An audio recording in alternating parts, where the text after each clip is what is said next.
Welcome back to the channel. We're back with our Spider-Man Commander deck profile. Today with Lady Octopus, Inspired Inventor. For 1 blue mana, you get a 0/2, where whenever you draw your first or second card each turn, put an Ingenuity counter onto Lady Octopus. You can tap to cast an artifact card from among your hand with mana value less than or equal to the number of Ingenuity counters on Lady Octopus without paying its mana cost. It does still count as us casting it, so if we were to activate this during our opponent's turn, we have to still have a way to give our artifact spells flash. It does also help us get out some pretty big creatures or pretty big artifacts onto the board, all for the low cost of drawing cards. You get this out turn 1, and in theory, if you draw 2 cards during each of your opponent's turns, that could be 6 counters plus 2 more on your own turn. So that's 8. You're already getting out a... trying to put an 8 mana artifact is, but I don't think we have any. But that's just a general overview of the deck. This one's a really fun commander. Let's get into it card by card. Starting us off with Aether Spellbomb, sacrifice this, return creature to its owner's hand, and when we don't need it for that removal, we can always use it to draw a card. This way you get more Ingenuity counters onto Lady Octopus. Arcane Segment for a little bit of extra mana. In there, you don't have to cast Lady Octopus turn 1, but I don't think there's any harm in casting her turn 1 for the most part. And you could always cast her turn 2 if you had your Arcane Segment though. Chromatic Spear.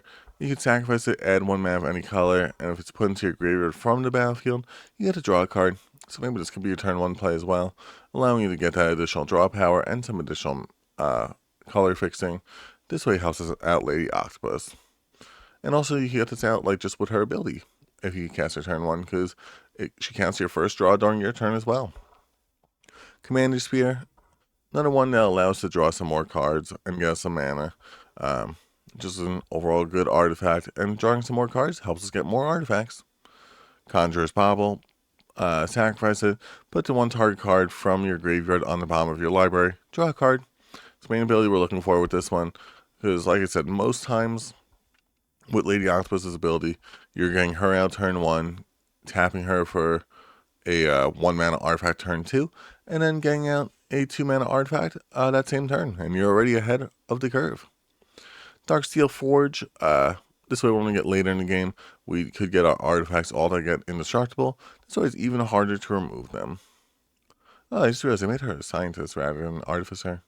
Encroaching Mycosynth. This way everything's an artifact. We don't necessarily need to just cast artifacts with our Ingenuity counters. We can cast artifacts that aren't really artifacts by making our non-artifacts into artifacts.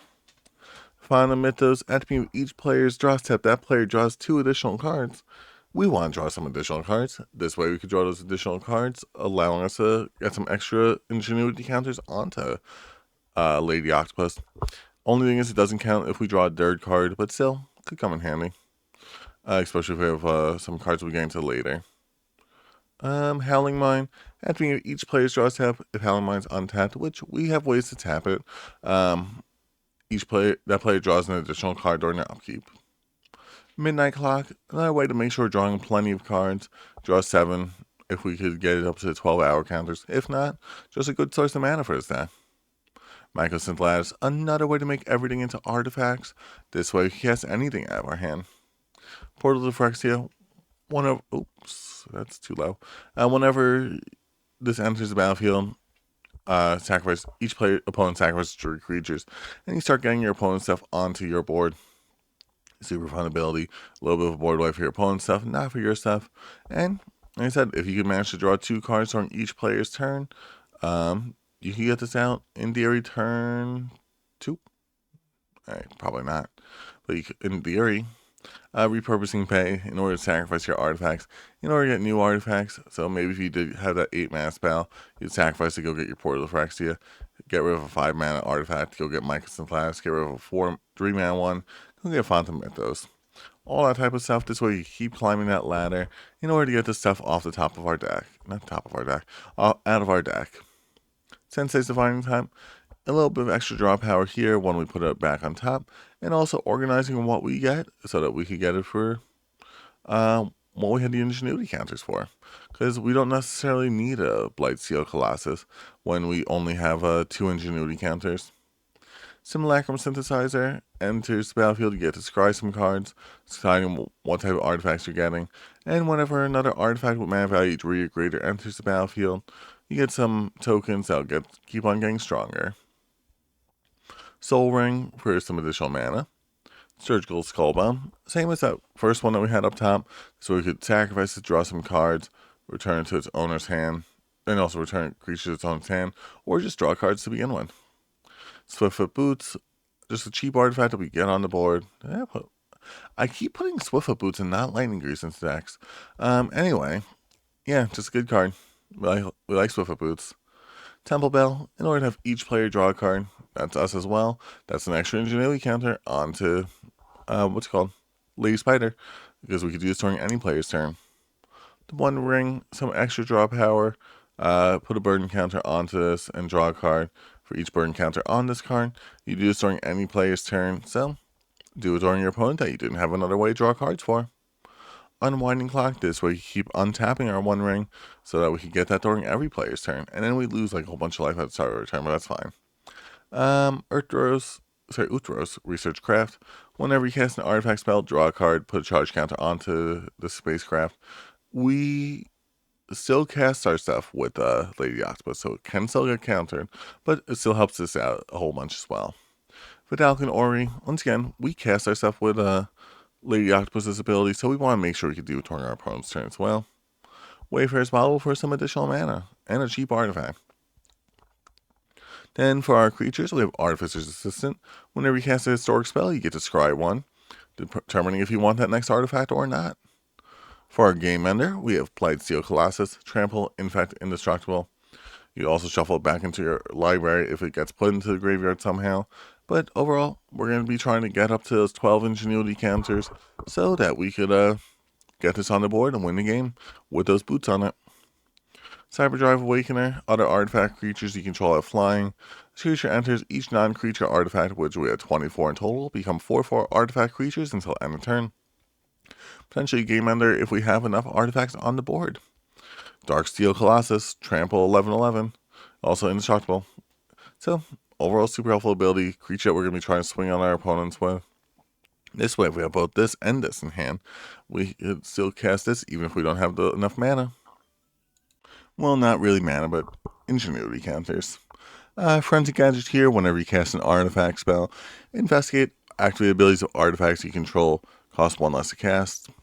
Can't reduce it to 0, but does still allow us that extra draw power. This way we're getting 1 mana to keep on drawing cards during our opponent's turns. This way we keep getting those ingenuity counters. Kami the Crescent Moon, fun card for this deck. At the beginning of each player's draw step, that player draws an additional card. We're going to want to draw 2 cards during each of our turns, so may as well get that. And give it to our opponents while we're at it, because it's a group hug deck, right? Memnon, the right hand, 5 mana for 3/4 flying. You play artifacts off the top of your deck, and artifact spells tap for blue mana, allowing you to keep on getting more and more artifacts, allowing more and more draw power.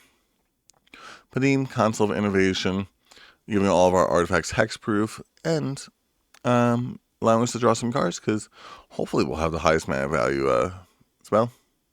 Riddlesmith, whenever you cast an artifact spell, draw a card, discard a card.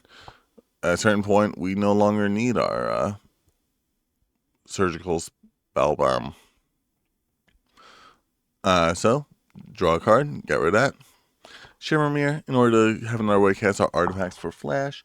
This way we could, do it during our opponent's turn as well. Solemn Simulacrum, another good artifact that we're going to get on the board, thanks to Lady Spider's ability.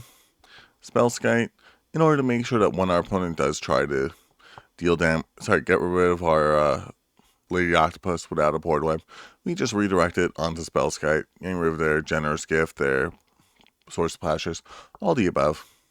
Thassa's Oracle, we're drawing a lot of cards. We're hopeful that we could get up to enough Blue Devotion to get this to activate its ability. Overall, could be a fun card to just get that surprise win off of. Dot Monitor, another artifact that draws cards. This way you could keep on getting those extra spell abilities, especially really good if we get this to be cast using Flash. Unctus, Grand Medicant. It's anyway. Whenever a creature becomes tapped, draw a card, discard a card. This way, even if we don't have the spell right away to cast with Lady Octopus, we could still cast that at a later time because we got to. Sorry, we could still go looking for that card because we tapped it. You got to draw a card, discard a card. Urza, Lord High Artificer. Did I not put Consecrated Sphinx in here? I just realized. Consecrated Sphinx is like a must-play card in this deck, so I'd say get rid of like something like Surgical Skull Bomb and put a what's it called? I'm sorry, end it now. So we could do that. We have technology.